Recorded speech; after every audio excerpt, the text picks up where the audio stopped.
Hello, everybody. Good to see you, kind of. So it's me again, Steve Costello, with my colleague over there in Ireland, Leo Farberg. Hi, Leo. How are you doing? Hey, good. Good, good. And so what we're going to talk about today, well, we're going to come in from a psychological perspective on a few things, which you should expect anyway, because we're both psychologists. Yes. And what we're going to be coming in to talk about today is how life can affect your job. And it is a thing that comes up quite frequently. People, my own clients, tell me things that they've got this, and this going on in their private lives, and it affects their work. So we're going to go through some of the things that can be impacted by things that are going on. Sometimes the things actually are going on at work and they're affecting home life. So there is kind of two sides to this coin in particular.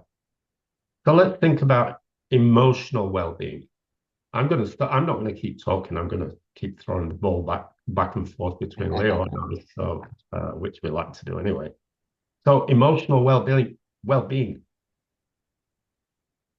stress often comes up in life. We all know that. So from time to time, I think everybody probably feels some stress at one level or another. Sometimes it's quite serious. Sometimes it's quite light and fairly easy to manage.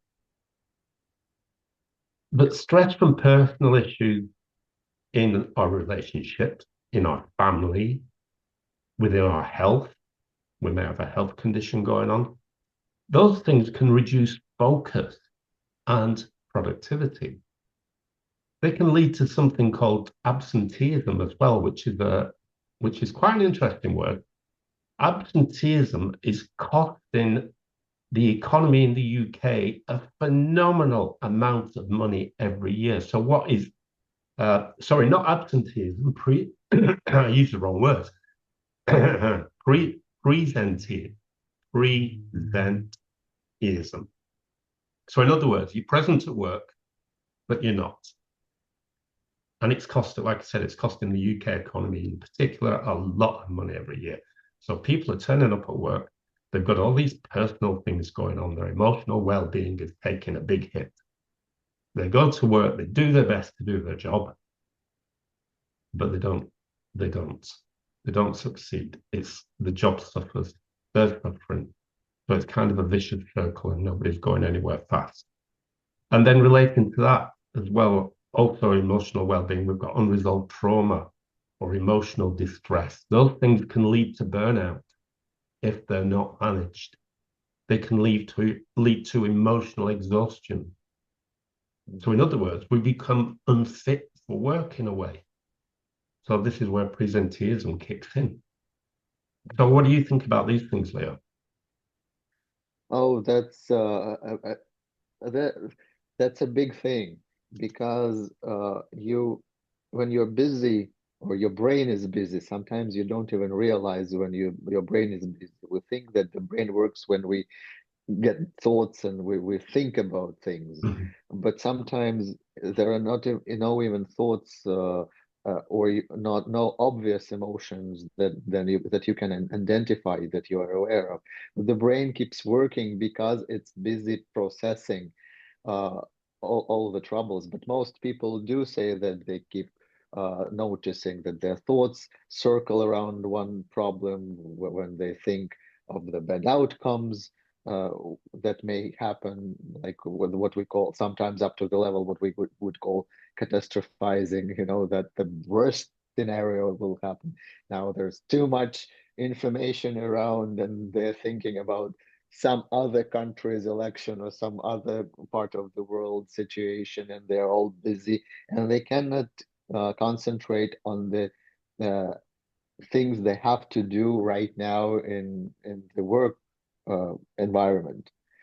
And it's like the body is here, but the mind is everywhere else but the work, and Yeah. that brings problem to all participants, the person who has to do the job, the company, the department, or whatever they're working. The quality of work, the amount of work uh, are not the requirements are not met. Yeah, absolutely. So here's a little an interesting little story. I was having a conversation recently with some friends, and the conversation was about what we are jokingly, although it's not a joke, it's not really funny, but we're jokingly calling it the war booklet. So Fran is about to publish a booklet about what to do in the event of. And it talks about, apparently, it's going to talk about supplies we need, taking shelter in your home, all of those things. It's freaking people out. People are scared. They're catastrophizing over this thing. And then I noticed online a few days ago, it came up on my newsfeed on my phone, I think, that the EU is doing something similar. And their version was pretty scary as well because it had a picture of 3 months worth of supplies that you should have in your home: food, water, various things. This is what we need to do, guys. We need to have the 3 month supply of food in case. And that's causing all kinds of trouble. People are scared, people are panicking. And of course, what does all of that do? All these guys work. So they're going to work and they're worried about this on one hand. They might have some personal stuff going on in their life on another hand, but yet they've still got to do the job. The job is affected by these kind of, they're nothing but stories at the moment, but the booklet is going to arrive in everybody's letterbox, we've been told. Mhm. Apparently they're arguing over the title, but hey ho, what happens? So let's just move on a little bit. We have let's talk for a minute about cognition and cognitive functioning. So, for example, if we're worrying about this stuff that's going on in our life, whatever it happens to be, let's call it personal struggles. Those struggles can affect our memory. They can affect our concentration. They can affect our problem solving skills. And we need all of those things at work. So if our cognitive functioning is affected by the things in our world, how on earth are we going to perform at optimal performance when we're going to the workplace? It's almost as though our mental bandwidth gets reduced by the things going on in our world. So how can we deal with this stuff? I mean, it's not unusual that we've got all of these challenges, but if they're affecting our work, if there are, and they may be affecting our possibilities of promotion, for example, well, that's not good. So what can we do? So what are we going to do about it? It feels like one of these vicious circles again. How do we get out of that circle? Well, usually when it comes to the idea of a vicious circle or some cycle, it's important to know several things. One thing is actually what everyone should know is that you can like, and it's a well-known idea that you cannot control what you cannot affect what is out of your control. You only can affect you can only create impact within your own control, the things that are within your own control. And what's within your control, it's your body, it's your state of mind, it's you yourself. You cannot even affect the minds of everybody else around, like your children or your spouses or your friends. You can kind of have a little bit of impact because you are present, you're here, but the most work you can do is within your own personal circle, like in the head. And what another thing everyone should know is that stress is not just the situation that you're going through, but stress is a reaction in your body. It's a natural reaction when your subconscious, your lower parts of the brain kind of think that you're in danger. Yeah. And of course, Yeah, it's a bit frozen. yeah, Yeah, and so that oh, knowing that you can learn things that can help you reduce the stress, maybe not take it away, or maybe give yourself little periods of unstressing and in a healthy way. Yeah. and and to restore your energy to work further. So we need to look for these things that can help us.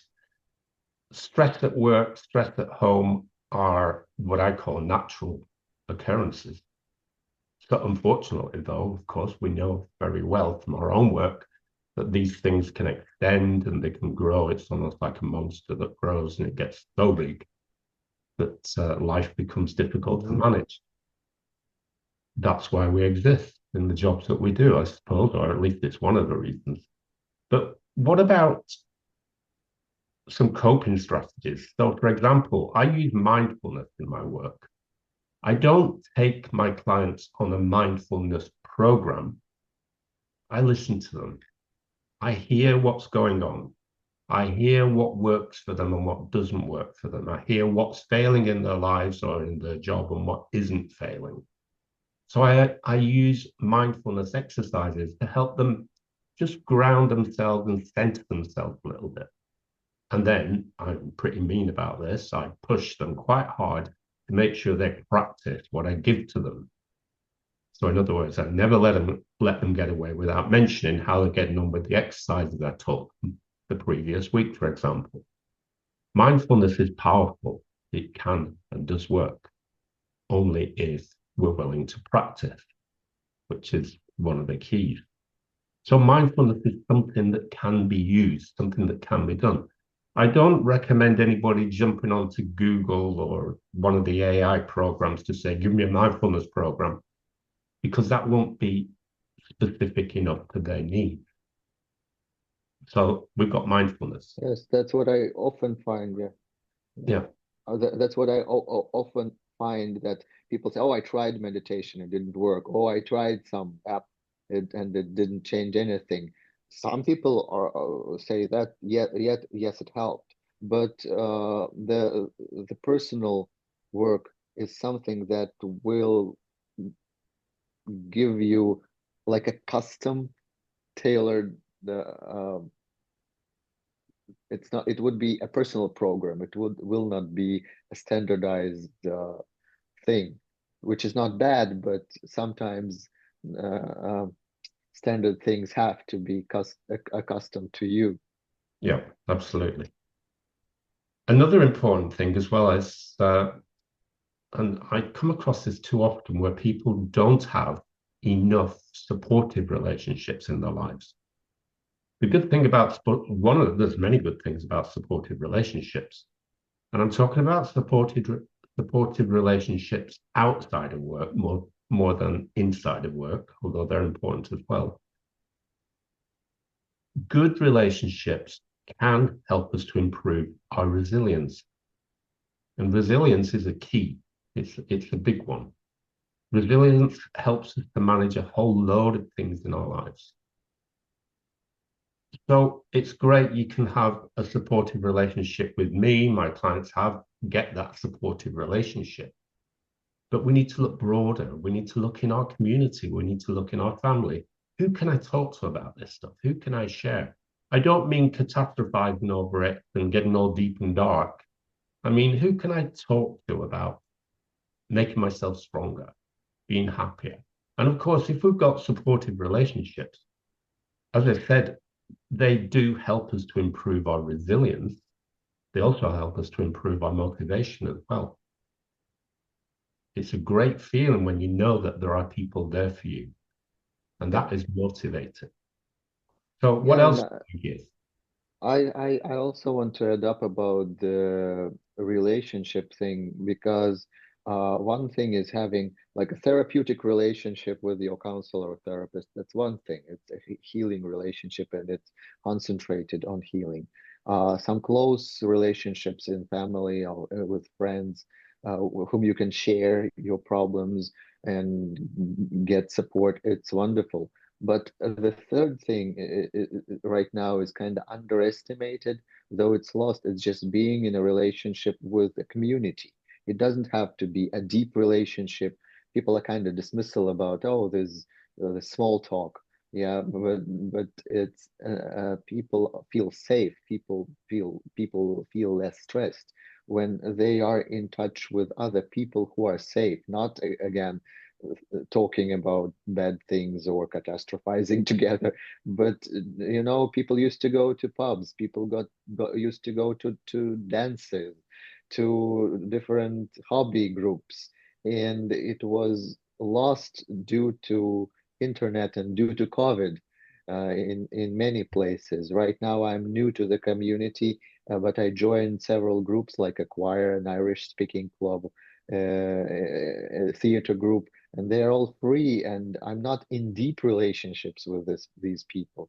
But like right now, after a couple of months taking part in all these things, I'm starting to feel as a part of a community, and it gives me this feeling of safety and practical actually support, because now I'm at the level of relationships that I can ask for advice, for ideas, what to do best, and it's just getting some answers. No, it's not just small talking about the weather, which is also, yeah, we were having good weather here in Ireland, which is a gift, a rare thing. I think using the example of pubs. So on a Friday evening, one of the things that I love to do is go to my local pub. I usually go on my own, but that's a kind of house management thing. So Sarah can't go with me. So I go to the pub on my own on a Friday evening.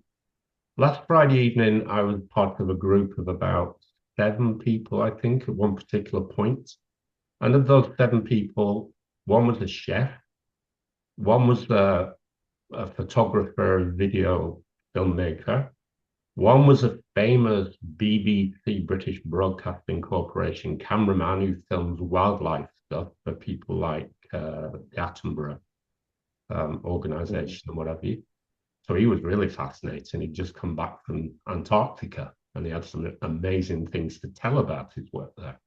Um, so that's a chef, a video, and a cameraman, a builder was another one. One was retired. One is I can't remember what they all did, but we were very different perspectives on what we do, how we do, and all of that sort of thing. I'm the only psychologist, so I think that's quite cool.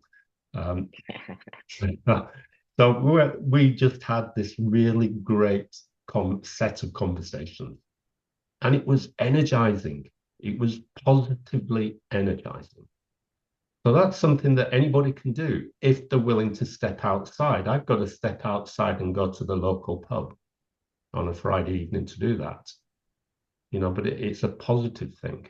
It's not Yes, about alcohol. It's not about all of that stuff. It's about the connections because at the end of the day, we are social animals. And we yes. need to do something about that sometimes so that we don't feel isolated. If we feel isolated, it's going to affect our work or whatever we happen to do. Let's think about those things. I think we're going to have to keep coming back on this topic. Yes, it's So, important because it's something that many people lack nowadays. yeah, yeah, I think you're right. So let's leave it there for today. Yes, Remember, everybody, call us, leave direct messages, leave comments, do whatever you've got to do to get in touch. You'll always get a response. If you're concerned about how life is affecting your job or how your job is affecting your life, we can help with that. We've given you some simple things that you can do, but we can take it far deeper if you're in a place where you need to do that. So have a think about it and do get in touch. Bye for see now. you next Monday. Bye. Take care.